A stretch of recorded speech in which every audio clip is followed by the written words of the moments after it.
Amparos a favor de consejeras Hall y López impide al fiscal general pedir su captura y blinda al Consejo Nacional Electoral del acoso del Ministerio Público.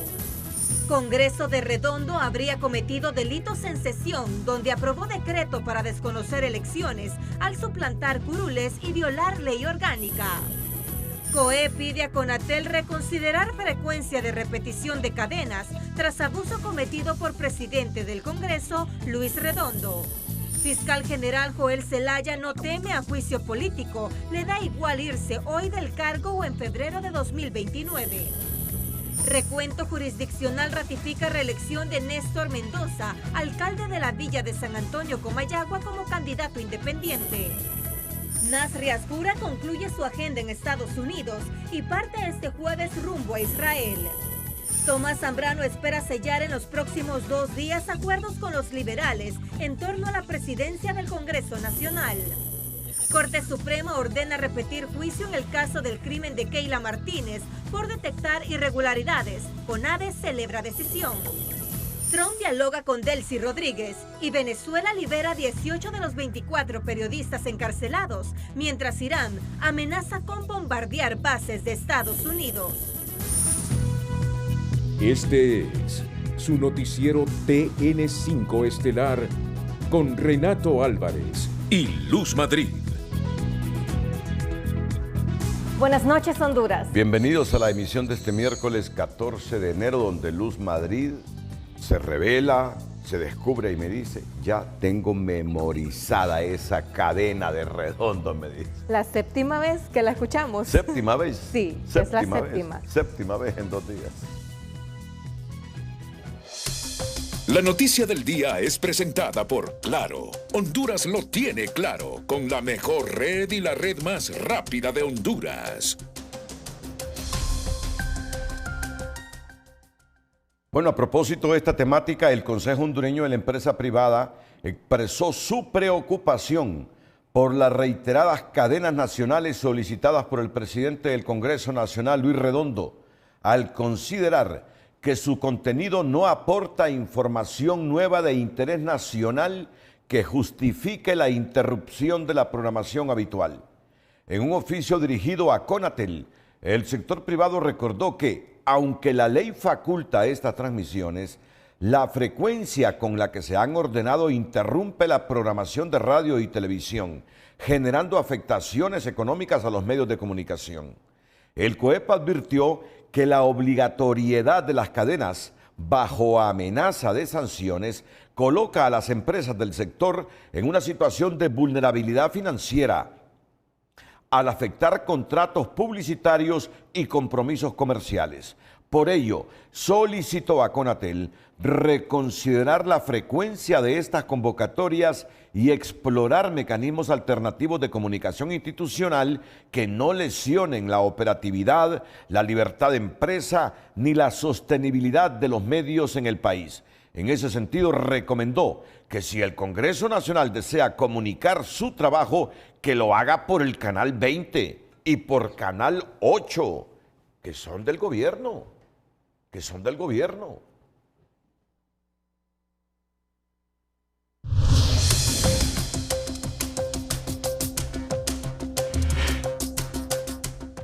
Y miren lo que dice el reglamento de Conatel. Las causas por las que se puede convocar a una cadena de televisión y radio. Ahí lo vamos a ver en pantalla de inmediato. ¿Cuáles son las causas, Luz? ¿El artículo 8 qué dice? En el artículo 8 estamos viendo las causas para que se debe usar la cadena nacional, mensajes de los presidentes de los 3 poderes del Estado, desastres naturales, asuntos de emergencia nacional o cualquier otra calamidad general.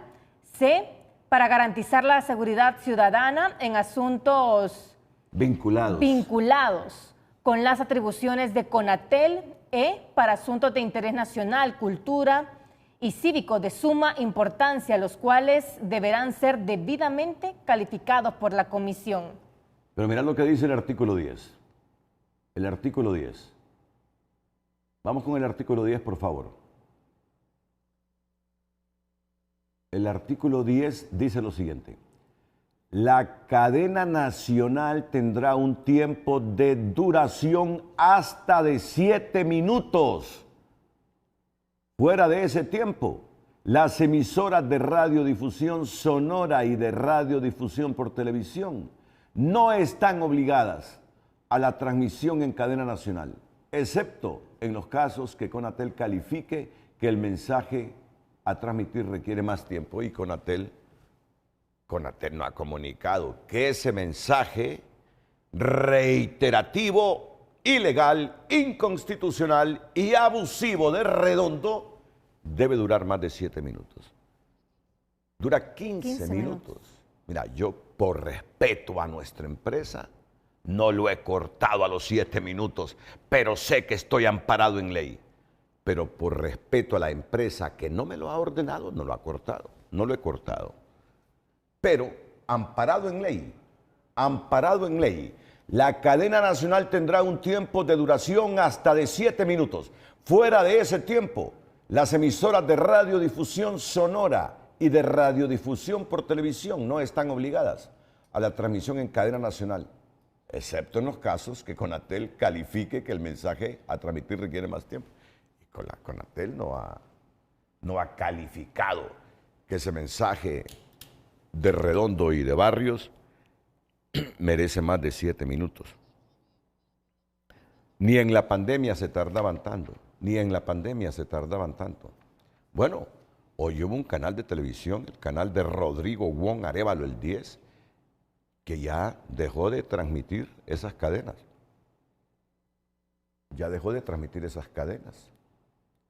No sé qué riesgos haya con esta decisión, pero bueno, fue una decisión valiente.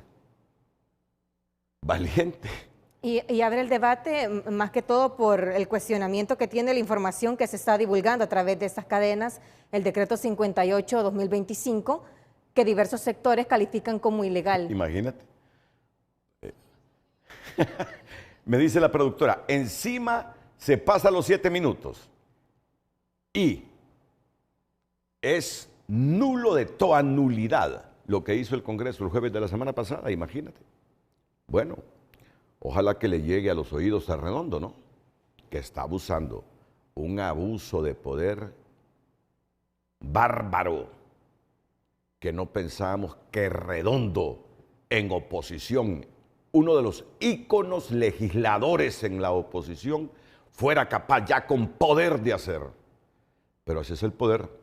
El poder trastorna el cerebro de la gente y parece que uno de los que ha trastornado el cerebro del presidente del Congreso con poder es Luis Redondo. Bueno, miren ustedes, ahí está. Que fuera de los 7 minutos, las emisoras de radiodifusión sonora y radiodifusión por televisión no están obligadas a la transmisión en cadena nacional. Fíjate que nosotros podemos cortar a los 7 minutos. Claro, como la empresa no me lo ha ordenado, sí, yo no lo he cortado. Pero si de mí dependiera, yo lo hubiese cortado. Desde el primer mensaje, hace 2 días. Pero somos respetuosos de nuestra empresa, que es muy legalista en todo aspecto y sujeta a la ley y tolerante. Porque si la empresa quisiera, a la mitad cortaría esas cadenas de Redondo. Bueno, es una opinión muy personal. Esta es la noticia del día. Que Redondo está abusando, no está amparado ni protegido en ley, porque no solo viola el tiempo, sino que está divulgando un mensaje de un decreto nulo, el 58-2025. La sesión del 8 de enero, en donde el Congreso Nacional aprobó un decreto para desconocer las elecciones y pedir un recuento de votos en los 3 niveles electivos, sigue generando polémica por los vicios de irregularidad, entre ellos la violación a la ley orgánica del Congreso que prohíbe que en las sesiones participe un diputado propietario junto a su suplente, algo que Luis Redondo violentó, además de suplantar curules de otros partidos con diputados suplentes del oficialismo, como fue demostrado en la cadena nacional que desde este martes transmite Conatel. Se multiplica la polémica por la aprobación del decreto legislativo del diputado Luis Redondo y la bancada de Libre, al detectar que de 72 diputados presentes en esa sesión nocturna del 8 de enero, aparecen congresistas propietarios y suplentes del mismo partido, una práctica que violenta la ley orgánica del Congreso Nacional. Para el veterano diputado nacionalista Antonio Rivera Callejas, la ley es clara. Cuando el propietario está presente, no se puede incorporar su suplente, mucho menos ocupar el curul de otra bancada. Y no puede un libre sustituirme a mí. Yo tengo mi suplente. Entonces, en esa interpretación errónea del ingeniero Redondo, cree que un suplente de un partido puede suplir a otro. No, no es así. Están totalmente equivocados. Por eso no fue sesión, fue reunión de Libre, porque no tenían el quórum necesario. Un análisis del medio digital Noticias 24/7 desnuda la duplicidad en la sesión del 8 de enero. Diputados propietarios y suplentes en la misma sesión para completar el quórum. Solo para citar unos cuantos casos, Linda Donaire votó con su suplente Jerry Mel Díaz, Ronald Edgardo Pachamé con Óscar Noel Márquez, Hugo Rolando Noepino con Rommel Morán, un acto arbitrario que según expertos jurídicos violentan la misma ley orgánica de ese poder del Estado. Entonces tenemos problemas de fondo y de forma que no podrán ser, obviamente, no pueden darle ese tamiz de legalidad al decreto porque es totalmente anulable y ante acciones que no son conforme a derecho no puede ser tomado en cuenta. La ley es clara. El artículo 49 permite suplentes solo para sustituir a su propietario y dentro de la misma bancada. Y el artículo 60 establece que el quórum se integra con propietarios o suplentes, no con ambos al mismo tiempo como ocurrió en esta sesión. Ante esta situación, la diputada Fátima Mena confirma que se prepara un informe que será entregado al próximo Congreso Nacional a pocos días de su instalación, con el objetivo de dejar constancia de estas irregularidades. Y es por eso que llegan un montón a endiosarse, ¿verdad?, estas posiciones. Por lo tanto, un nuevo Congreso deberá trabajar una nueva ley orgánica del proceso del Poder Legislativo que sea verdaderamente democrática y que responda a la pluralidad que hay en el Congreso Nacional y a la democracia representativa que por excelencia se refleja en la integración de los diputados y diputadas al Congreso Nacional. Para distintos sectores, la lista abre puerta a posibles delitos como usurpación de funciones y abuso de autoridad, al evidenciar que el quórum se integró con 34 propietarios y 30 suplentes en esa misma sesión. Para los expertos se trata de una maniobra política sin sustento legal. Diputados suplentes usurparon curules para aprobar un decreto que pretende revertir los resultados proclamados por el CNE y poner en duda la voluntad expresada en las urnas. Carolina Martínez, Telenoticias. La presidenta Xiomara Castro se refirió al decreto que ella sancionó y que fue aprobado por el Congreso Nacional, el cual ordena el recuento de las elecciones generales. La mandataria señaló que no se pueden dejar cosas pendientes y pidió a la Corte Suprema de Justicia que resuelva ese conflicto rápidamente para dar certeza al proceso electoral. No podemos dejar cosas pendientes, ni generar tampoco esa inestabilidad cuando se puede resolver y con toda la prudencia, pero también con el respeto. Quiero enviarle un mensaje a la Corte. Resolvamos este conflicto. Resolvamos, hagamos todos los esfuerzos que sean necesarios. Lo pueden hacer y rápidamente. El pueblo hondureño sabe lo que pasó en este proceso electoral. Las declaraciones de la mandataria surgieron durante la supervisión en el hospital de Choluteca y también se refirió a la elección en la alcaldía capitalina, donde argumentó que la victoria le pertenece a Jorge Aldana, quien buscaba la reelección. Yo quiero hacer un llamado importante, especialmente en el caso de la capital de Tegucigalpa. El alcalde Jorge Aldana estuvo más de 20 días frente al Infoc con sus actas, pidiendo que se le cuenten y se le revisen esas 400 actas, donde él gana la alcaldía de Tegucigalpa. Castro pidió que se revisaran las actas para que haya tranquilidad en el pueblo hondureño, al tiempo que recordó que el próximo 27 de enero entregará el poder y se despedirá de sus 4 años de gobierno. Bueno, en unos minutos estaremos informando sobre importantes resoluciones que se han tomado en el Poder Judicial. Ahí se han admitido 2 amparos con suspensión del acto reclamado a favor de las consejeras Ana Paola Hall y Cosette López. Y además, posiblemente a esta hora, esté la Sala Constitucional resolviendo también los escritos que han llegado al Poder Judicial sobre ese decreto 58-2025 que se aprobó en el Congreso de Redondo. Atentos a estas noticias. Antes informamos que acaba de terminar una reunión de los diputados electos del Partido Nacional. Ulises Aguirre, desde el lugar, nos informa. A estas horas de la noche que estuvimos con la Escuela Legislativa. Gracias, Renato. Luz Madrid, en efecto, en este momento se desarrolla una conferencia de todos los diputados electos y reelectos del Partido Nacional. Prácticamente todos los diputados en este momento reunidos en un hotel capitalino. El diputado Tomás Zambrano, jefe de la bancada del Partido Nacional, pues empieza a desarrollar ya el centro, el corazón de las pláticas que se han sostenido hoy en este lugar. Le vamos a dar todo el respaldo a Papi a la Orden para que cumpla los compromisos que hicimos en campaña. Y le decimos a Honduras, con Papi a la Orden vamos a estar bien, y desde el Congreso esta bancada lo va a respaldar los próximos 4 años. Esperamos construir los consensos, esperamos con el Partido Liberal poder tomar la determinación del nuevo Congreso Nacional con su directiva, igualmente con el Pino y la Democracia Cristiana.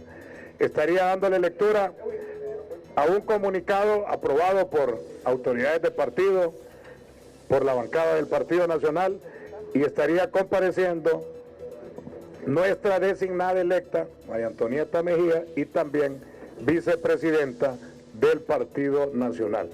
Una vez que termine la lectura, pues nos quedaremos o se quedarán los compañeros diputados y diputadas atendiendo individualmente los medios de comunicación. Gracias, buenas noches a todo el pueblo hondureño, medios de comunicación, compañeros todos.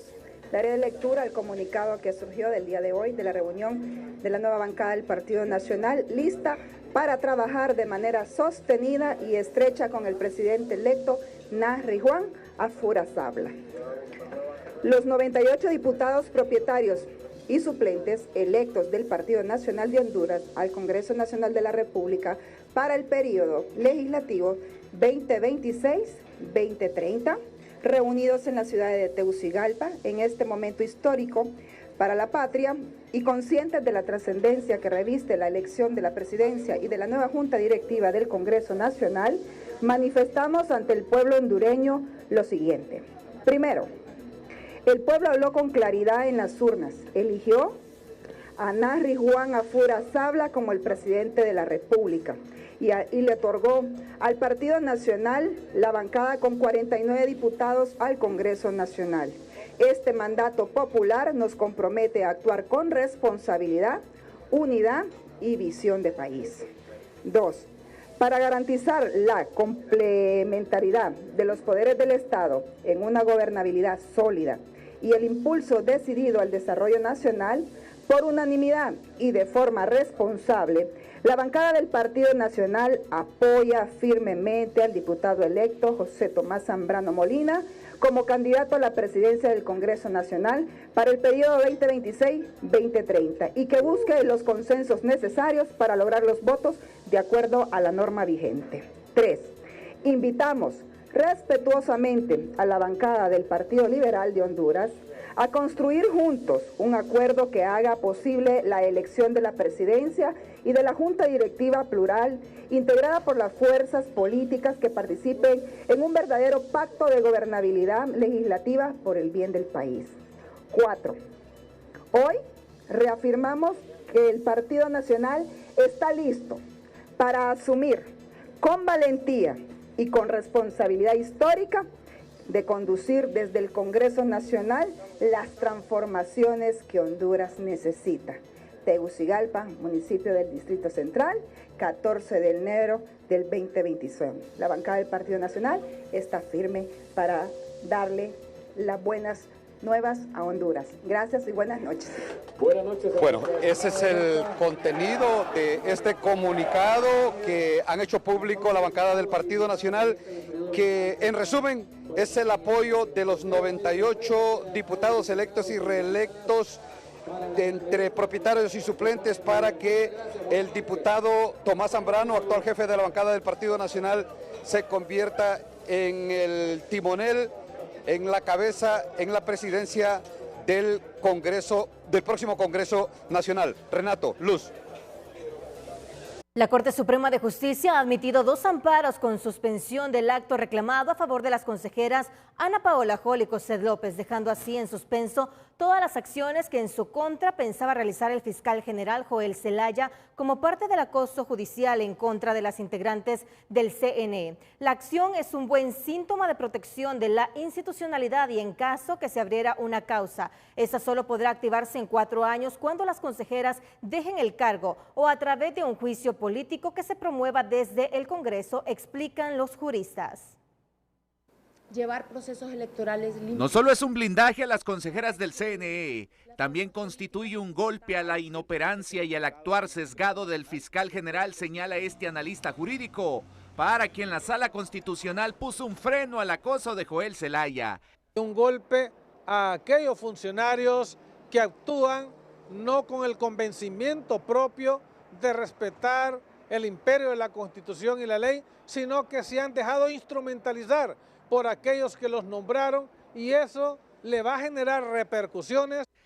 La Sala Constitucional admitió con suspensión del acto reclamado los amparos interpuestos por Ana Paola Hall y Cosette López, frenando cualquier investigación del Ministerio Público, así como la presentación de eventuales requerimientos fiscales. La Fiscalía solo podrá actuar cuando Hall y López dejen su cargo en 4 años, o si antes se agota la vía del juicio político. Una resolución que al fiscal general no le queda de otra más que respetar, cuando irónicamente es él quien parece más cerca de enfrentar al pleno de congresistas que las propias consejeras. Hay 128 diputados en el Congreso Nacional que pueden decidir el futuro del Ministerio Público, no el futuro del fiscal general. Aquí vendrá otro fiscal y luego ocupará mi silla. Las instituciones son permanentes y considero que es momento de mostrarle al país que la institucionalidad se respeta, pero no tenemos ninguna objeción a que se venga un juicio político. Ambas decisiones fueron de forma unánime, con la integración del magistrado Milton Jiménez en sustitución de la magistrada del Libre Sonia Marlina Dubón, quien casualmente se encuentra fuera del país. Para el jefe de bancada del Partido Nacional, el Estado tiene la obligación de proteger a ambas consejeras, en vista que han sido víctimas de un ataque institucional sin precedentes por parte del Libre, al punto de haberse visto obligadas a refugiarse fuera de sus casas por temor a ser capturadas. Aquí lo que prevalece es el Estado de Derecho, prevalece la justicia, la ley y lo que corresponde en base a derecho, así que eso tenía que suceder, no podíamos tener expuestas a esas 2 consejeras que las tenía casi con la pistola en la cabeza. Lo ideal sería que las decisiones de la Sala Constitucional también abarquen en el menor tiempo posible a los magistrados del Tribunal de Justicia Electoral, Mario Flores Urruti y Miriam Barahona, indicaron los consultados. El fiscal general Joel Zelaya aseguró este miércoles que la posibilidad de un juicio político lo tiene sin cuidado, pues está listo para dejar el cargo en cualquier momento. Yo estoy listo para irme mañana del Ministerio Público y estoy listo para irme el 28 de febrero del 2029. Ese es un tema que a mí no me preocupa, eso estará en manos del Congreso Nacional. Sé que a muchos incomoda la manera como estamos actuando, pero es normal que se sientan incómodos. Sin embargo, yo les digo, no vamos a retroceder en la lucha contra la corrupción.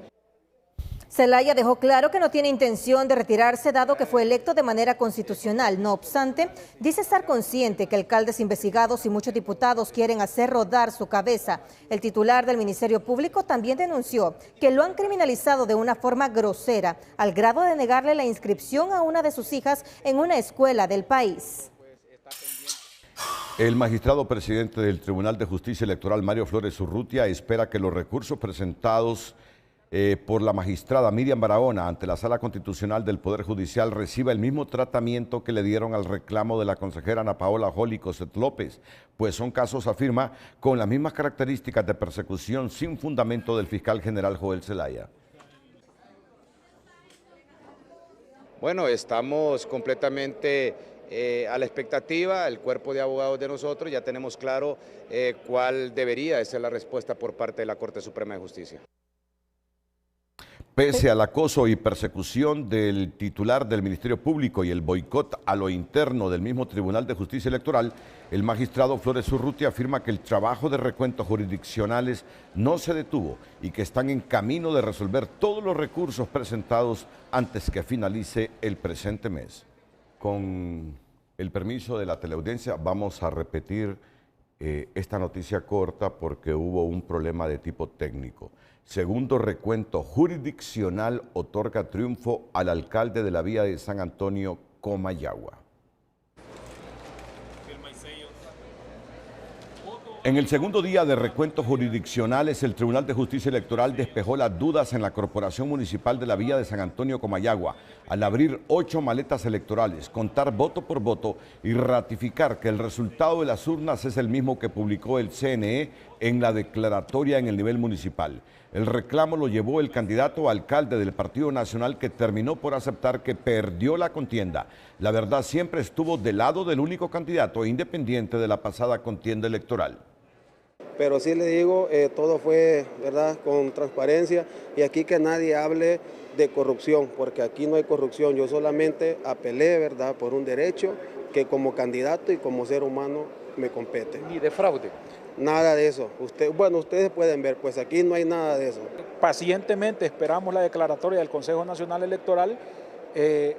Nos dieron el gane con el 100% de las actas escrutadas. Hubieron 6 que se fueron a un escrutinio especial, y en el escrutinio especial nosotros también salimos favorecidos. O lo que nos dolió a nosotros prácticamente es que a nosotros no nos damos cuenta de este proceso, de este escrutinio jurisdiccional, pero hasta el día de ayer a las 7 de la noche por las redes sociales. En menos de 2 líneas, tal como se aprecia en este oficio, la secretaria general del Consejo Nacional Electoral, Telma Cristina Martínez, le contesta a la primera secretaria del Congreso Nacional, Angélica Smith, que da por recibido el oficio legislativo que contiene el decreto que aprobó en solitario la bancada de Libre, y donde le pide al máximo organismo electoral proceder sin demoras al conteo voto por voto de las más de 19,000 juntas receptoras de votos de las pasadas elecciones generales. La escueta nota de la secretaria del CNE se limita a informar que el oficio ya está en poder de ese ente electoral. Varios sectores insisten en que la empresa ASD, responsable de la transmisión preliminar de resultados en las pasadas elecciones generales del 30 de noviembre, debe ser sancionada y se aplique la ley de contratación del Estado, tras los cuestionamientos recibidos por la falla del TREP.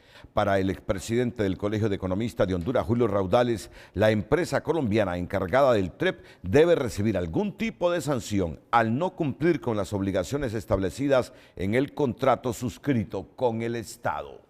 Lo que es parte de las atribuciones que tienen tanto las autoridades del Consejo Nacional Electoral como la Fiscalía o el Ministerio Público, que tienen que cumplir con su rol y generar responsabilidades a quienes han fallado en la aplicación, dependiendo de lo que estaba establecido en los contratos, ¿no?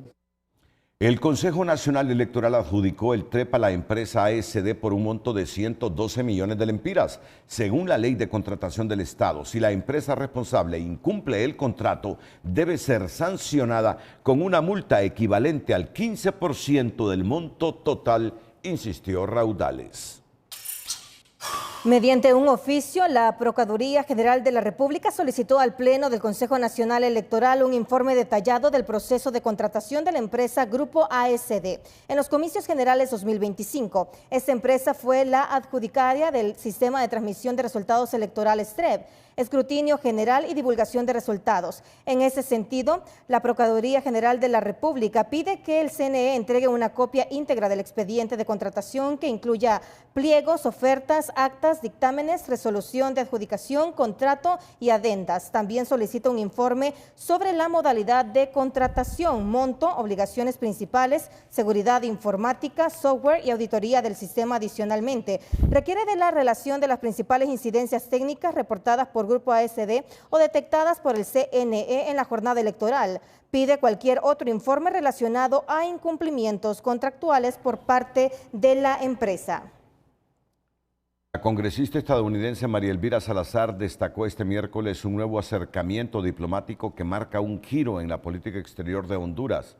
A través de sus redes sociales agradeció al embajador de Israel en Estados Unidos, Yechiel Leiter, por recibirla y señaló que fue un honor reunirse con el presidente electo de Honduras, Narri Afura, con quien conversó sobre su visión para el país.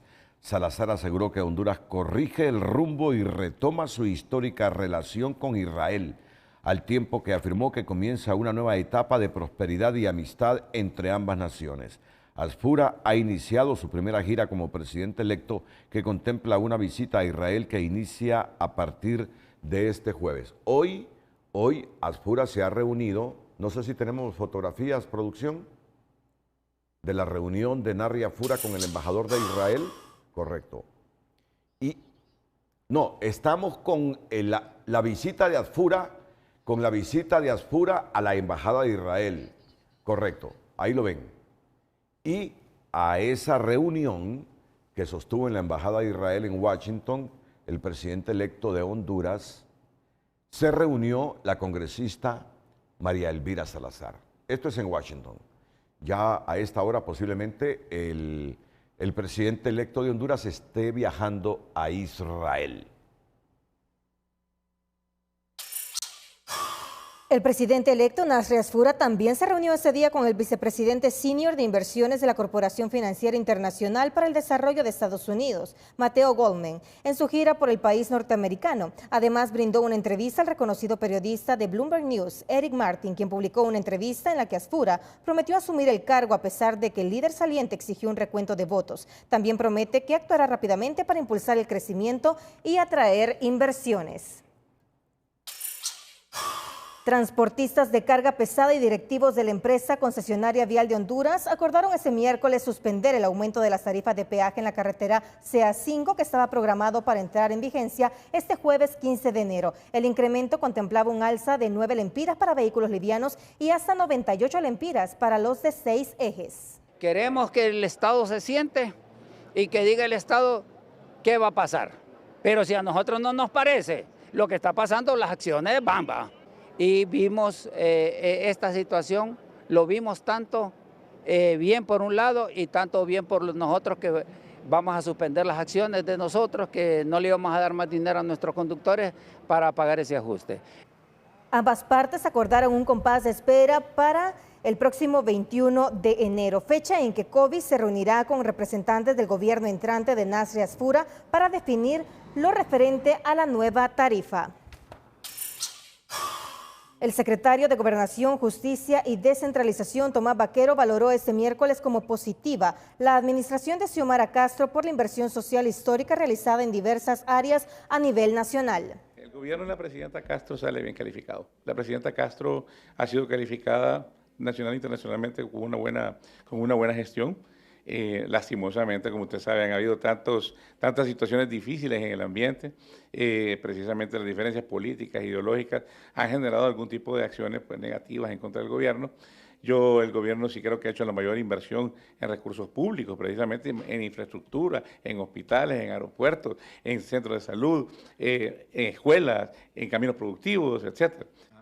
Respecto a su secretaría, Vaquero aseguró que la institución ha cumplido sus compromisos con el respaldo de la cooperación internacional, dejando 5 mercados concluidos, proyectos de generación y protección de recursos hídricos en marcha y 203 alcaldías con sus planes de desarrollo municipal debidamente formulados y listos para ejecución. El secretario de Gobernación, Justicia y Descentralización, Tomás Vaquero, dijo que solo en dependencias específicas como la Comisión de Bancos y Seguros y algunos bancos estatales se contempla el pago de prestaciones a sus funcionarios de alto nivel, porque así lo estipula la normativa interna, pero ello no aplica para el resto de funcionarios de confianza del gobierno. Último que emitió una circular el 13 de enero en donde señala qué beneficios aplican y cuáles no a los funcionarios nombrados por el gobierno de Castro.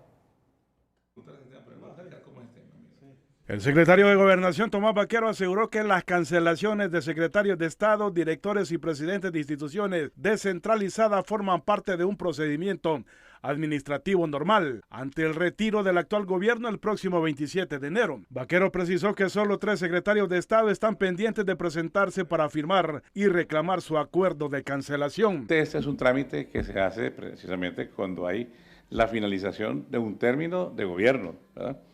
La presidenta Castro, como ha dicho, yo me retiro de mi gobierno el día 27 de enero. Y ante tal anuncio que ha hecho, pues nosotros hemos procedido a hacer las cancelaciones de los secretarios de Estado correspondientes, de directores de instituciones descentralizadas o desconcentradas del Poder Ejecutivo. Bueno, ya ayer de los secretarios de Estado creo que solo 3 quedaron pendientes. Sobre el pago de prestaciones, el funcionario explicó que no existe un derecho generalizado y que únicamente aplican en aquellas instituciones que lo contemplan expresamente en su normativa y presupuesto, como la Comisión Nacional de Bancos y Seguros y algunos bancos estatales, entre ellos Banprovi. Sí, hay algunas que sí tienen contempladas estos recursos, ¿verdad?, en su presupuesto y en su estructura, precisamente.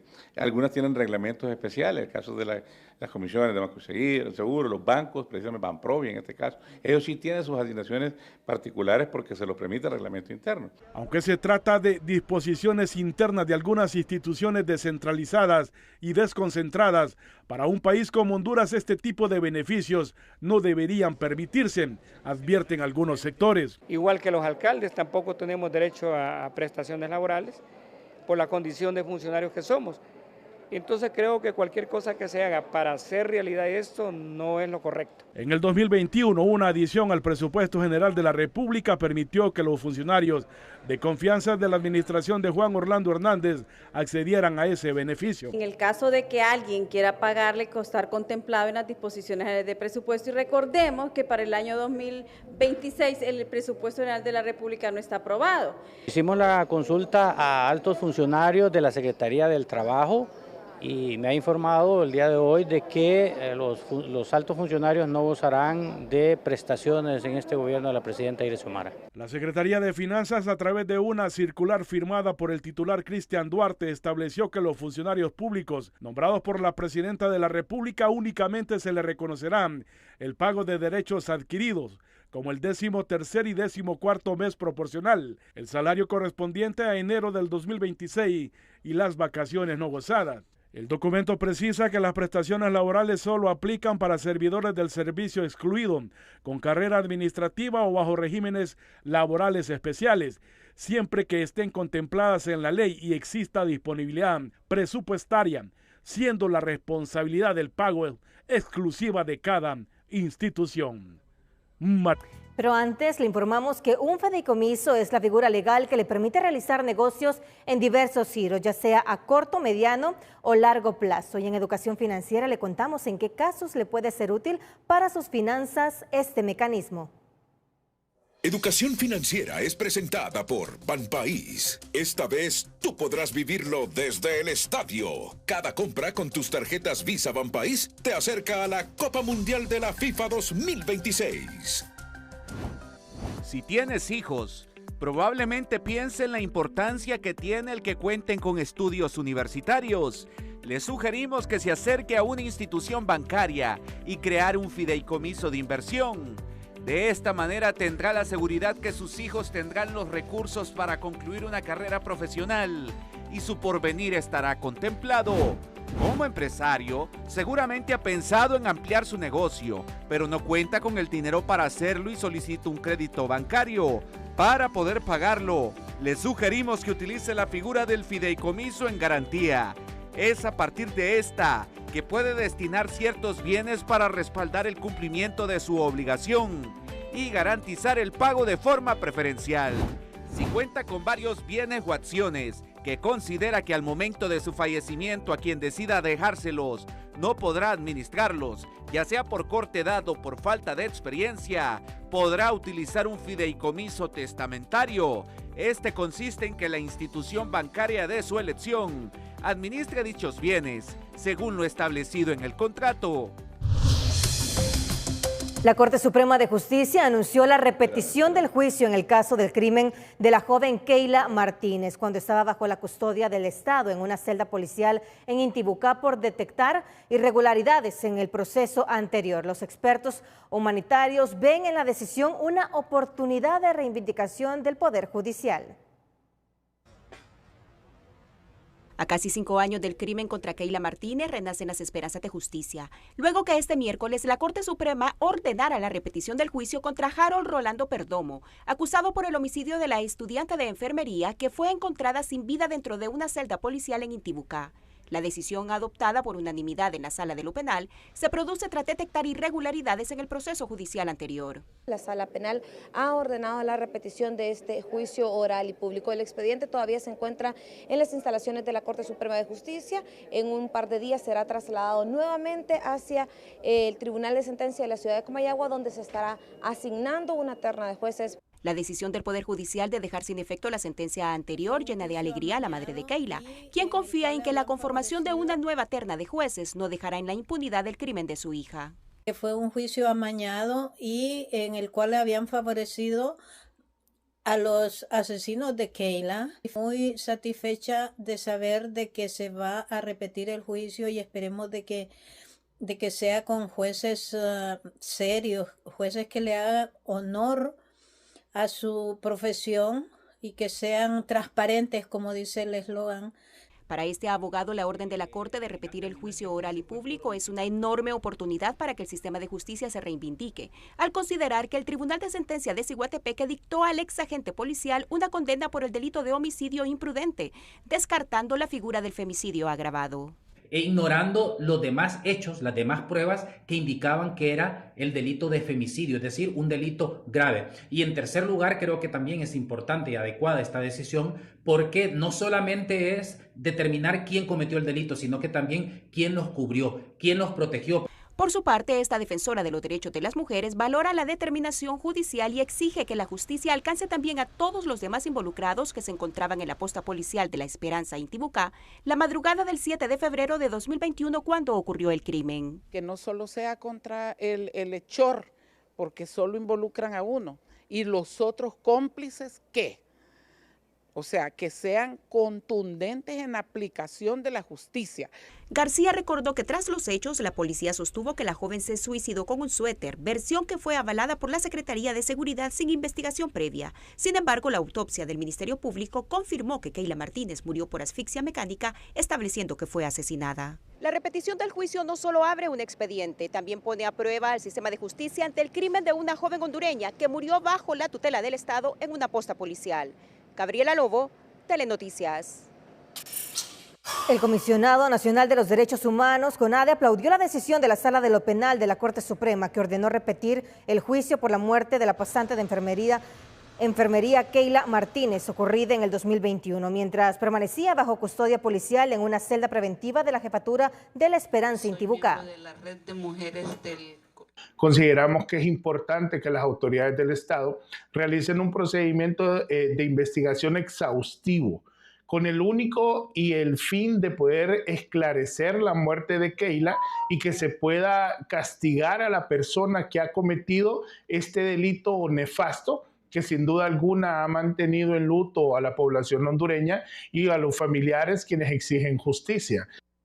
Asimismo, la organización Articulación Ciudadana exigió al Ministerio Público la debida diligencia para presentar un caso sólido, evitando los errores que llevaron al fallo anterior, y solicitó al Poder Judicial nombrar jueces que impartan justicia con perspectiva de género y de forma independiente.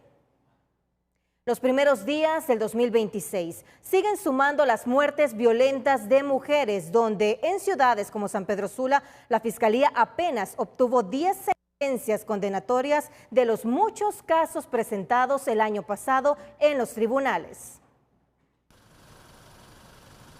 El 2025 cerró con unas 270 muertes violentas de mujeres, con una impunidad que sigue reinando, según representantes de organizaciones defensoras de mujeres, que además lamentan que en los primeros días del 2026 el flagelo prosigue con al menos 5 crímenes, entre estas el de 2 menores de edad. Es bien lamentable, nos preocupa la verdad, porque continúa la violencia. No le miramos pues ni principio ni fin, ¿verdad? De parte de los operadores de justicia que le den ese seguimiento, sino que lo que estamos viendo es que están como estadísticas nomás. Cuestionan una tardía justicia en la mayoría de estos casos que se reportan con más incidencia en Francisco Morazán y Cortés, en el Ministerio Público en San Pedro Sula. En el 2025 indican lograron 10 sentencias condenatorias contra imputados vinculados a muerte de mujeres. Pero recuerde que son casos complejos, son casos que se requiere una investigación muy a profundidad. En lo largo de la investigación es cierto que hay obstáculos, hay valladares que el investigador tiene en el camino. A pesar de todo eso, se logra encontrar las evidencias, los indicios, y así se llega, con pruebas casi científicas, a acreditar la participación de individuos en muerte de mujeres. Aunque dicen que hay más casos que están en etapa final para presentar requerimiento contra algunos victimarios, esta cifra es mínima, manifiestan defensoras de mujeres, si se toma en cuenta que desde el 2005 se han registrado más de 7.000 crímenes de mujeres y femicidios y que más del 90% de los casos permanecen en la impunidad. En otros países, cuando hay un crimen de feminicidio, por ejemplo, o de otro tipo de crimen, hasta 10 personas sospechosas detienen. Para eso hay un tiempo, hay 6 días para investigar a una persona si hay indicios de que pudo haber cometido el delito. Entonces, cualquier persona sospechosa se puede detener, pero en este país no se hace. Entonces, para nosotras como foro es bien duro, ¿verdad?, estar acompañando los casos y no encontrar las respuestas de las instituciones. Consideran que no existe voluntad para dar ese acompañamiento que se requiere en este tipo de crímenes donde la mayoría se registra en espacios públicos y con arma de fuego.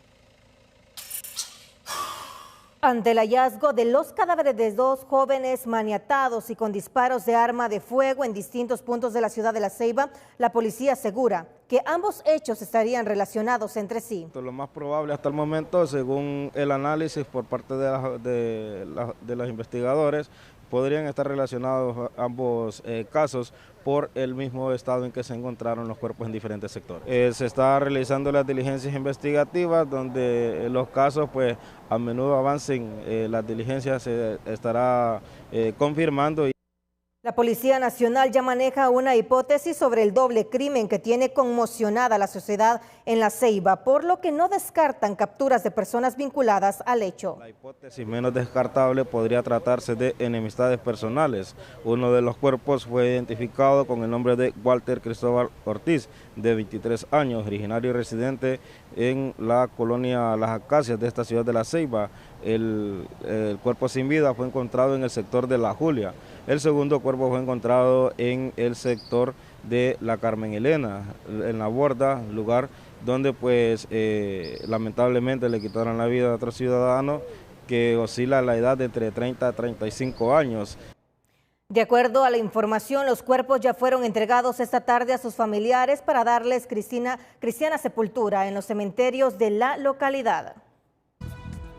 Entre 2021 y 2025, el precio de los granos básicos en Honduras creció por encima del aumento al salario mínimo, reduciendo de forma directa el poder de compra de las familias, según el Observatorio en Seguridad Alimentaria y Nutricional de la Universidad Autónoma de Honduras. El informe detalla que el salario mínimo promedio aumentó un 28.7% en los últimos 5 años, pero el frijol registró alzas superiores al 40% y el maíz alcanzó el 36%. El dato más revelador es que en 2021 con un salario mínimo se podían comprar 54 libras más de frijol rojo que en 2025, una brecha que aprieta cada vez más el presupuesto de las familias hondureñas.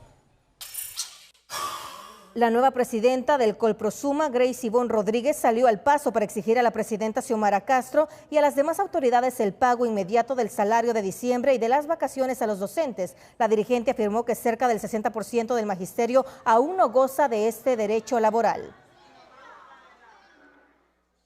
Pagado el salario del mes de diciembre, no han pagado el salario que correspondiente a las vacaciones.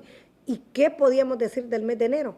Hoy en 12 de enero no nos han acreditado el salario y es por eso que desde este programa nosotros llamamos al gobierno, al que sea finanza, sea ministro de Educación o sea presidente de la República, a que inmediatamente proceda a cancelarnos el pago correspondiente al mes de diciembre y de vacaciones, que ya es un derecho que nosotros ya hemos adquirido. El salario y las vacaciones son derechos que nos corresponden y no pueden seguir retrasándose. Rodríguez, quien recientemente asumió la titularidad del Colprosuma, señaló además que su gestión estará enfocada en la profesionalización y capacitación constante de los maestros, con el objetivo de fortalecer la calidad educativa y responder a las exigencias actuales. La creciente acumulación de desechos en la ciudad de San Pedro Sula sigue generando un problema para la población de esa ciudad. Ante esta situación, el alcalde Roberto Contreras advierte que el contrato con Sulambiente podría ser revisado si la empresa no cumple con sus obligaciones. El contrato con Sulambiente podría ser sometido a revisión si no se cumplen los términos establecidos que exige el mismo. Así lo afirmó el alcalde sanpedrano Roberto Contreras ante las constantes denuncias por acumulación de desechos en distintos sectores de la ciudad. He mandado 2 cartas fuertes a la concesionaria Sulambiente respecto al mal servicio que le están dando a todos los ciudadanos de San Pedro Sula. O mejoran el servicio o no serán considerados para una nueva contratación de la ciudad porque hay demasiadas quejas. El edil sanpedrano señaló que las quejas de la población son reiteradas y el único reporte que brinda la empresa es que tienen varios camiones en mal estado, mientras los usuarios aseguran que el mal servicio ha provocado focos de contaminación y riesgos para la salud pública. Bueno, yo creo que no hay camiones porque no pasan por ningún lado, están textura de basura toda la ciudad. Las autoridades tienen que saber que tienen que mantener aseado, pues para lo pagan. Hace falta más camiones porque imagínense. Mire ese basural, a qué hora estamos ahorita, las 12, y todavía ese basural ahí. Desde el Congreso Nacional, el diputado Carlos Umaña consideró que la revisión del contrato debe elevarse al legislativo, con el fin de garantizar transparencia y el cumplimiento de las obligaciones. Todo lo que es contratos nuevos, adendas, debe de pasar por el Congreso Nacional. Estaremos esperando toda la documentación pertinente por parte del alcalde Contreras, en el sentido de sí, lanza una nueva licitación o continúa en una adenda.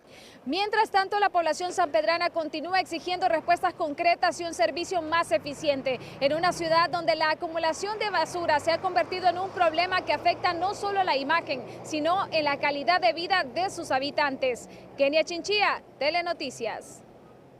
La Lima ha sido uno de los municipios más afectados por las inundaciones en los últimos años. De ahí que sus pobladores esperan del nuevo alcalde Santiago Motiño y del gobierno respuestas en cuanto a proyectos de protección, pero además inversión que lleve al municipio a nuevas fuentes de empleo. Habitantes del municipio de La Lima, tras el recuento jurisdiccional que realizó el Tribunal de Justicia Electoral, ratificando a Santiago Motiño del Partido Nacional como el alcalde, tienen expectativas de que en el sector se le dé prioridad a obras anheladas por años. Esperamos que él haga algo por La Lima, pues. Vaya los dragados de Joquinel, aquí en el Chotepe, el Canal Maya, que eso es lo que a nosotros nos preocupa, porque cuando hay inundaciones nosotros salimos volando allá para el peaje. Entonces no es justo pues que venga un alcalde solo a llenarse las bolsas y nosotros los vamos.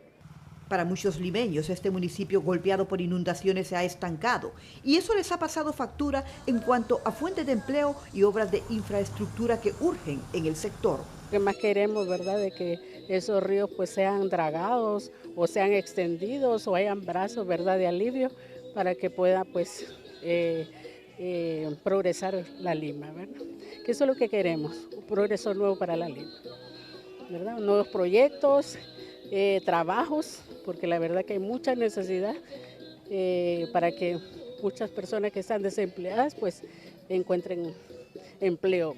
Y que arreglen las calles y que ayuden a la población sin importar el color político, sin importar lo que sea, porque lo que ocupa la Lima es prosperidad. Han visto la avenida, el montón de hoyos que hay, la Lima se llena, la poza de los alcaldes, hay un montón de cosas que los alcaldes anteriores no se han preocupado por la Lima y ocupamos mejoras en la Lima, obras.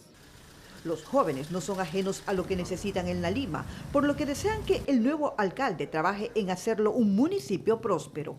Ver una infraestructura para trabajos y las escuelas también, para los colegios, la verdad, y ver que sea lo mejor, la verdad, y crear como cosas creativas, recreativas para los jóvenes, por ejemplo, equipos de fútbol, cosas deportivas, gimnasios y todo.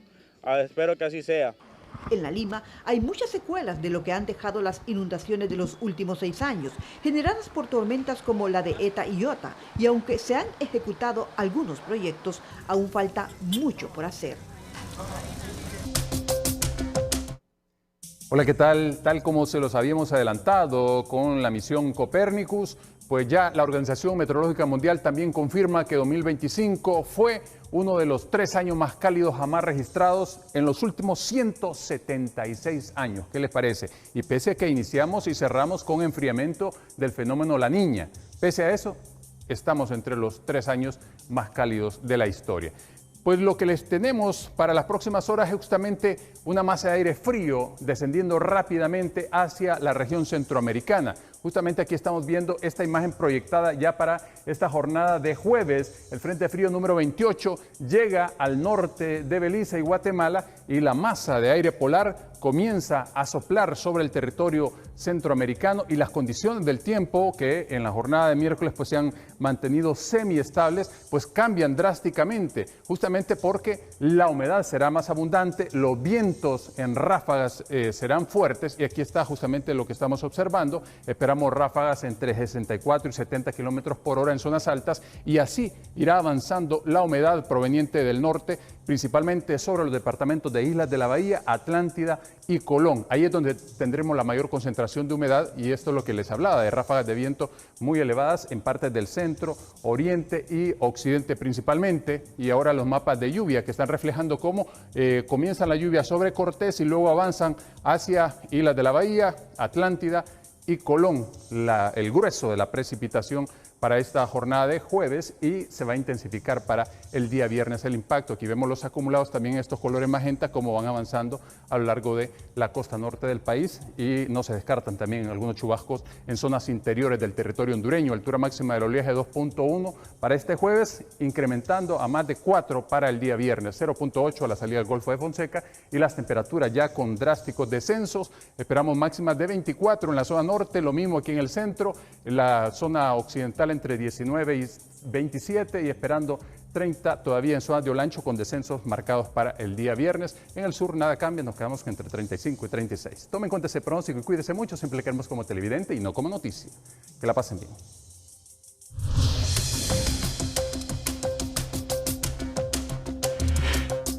Llegamos al final del noticiero de esta noche. A todos, feliz noche. Hoy no tenemos las 5 de la... Sí, vamos a despedir con las 5 de TN5. Ah, bueno. Feliz noche a todos. Las 5 de TN5 son presentadas por Hospital Clínica y Óptica Santa Lucía. En este inicio de año aprovecha hasta un 50% de descuento en aros de marcas seleccionadas y 20% de descuento en lentes. El COEP pide a Conatel reconsiderar frecuencia de repetición de cadenas tras abuso cometido por presidente del Congreso Luis Redondo. Amparos a favor de consejeras Holly López impide al fiscal general pedir captura y blinda el CNE del acoso del Ministerio Público. Fiscal general Joel Zelaya dice que no teme a juicio político, le da igual irse hoy del cargo o en febrero del 2029. Nasri Asfura concluye su agenda en Estados Unidos y parte este jueves rumbo a Israel. Corte Suprema ordena repetir juicio en el caso del crimen de Keila Martínez por detectar irregularidades. CONADE celebra la decisión.